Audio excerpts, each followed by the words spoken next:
all might be affecting the frequency increase of spectrum cases? There's a number of different controversies, conspiracies, speculations.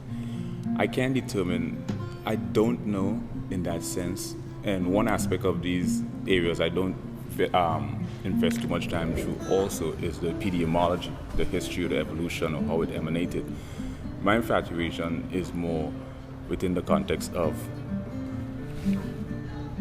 the metaphysical and the phenomenological aspect of mental disorder, because there's a specific type of atypicals or non-neurotypicals who have a sort of tapestry. There's a sort of interconnectivity they have with what we perceive as reality. Mm-hmm. So my infatuation is in that area itself.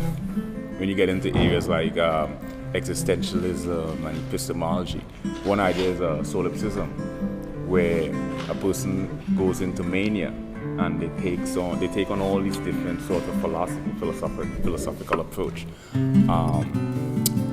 One idea of psychoanalysis and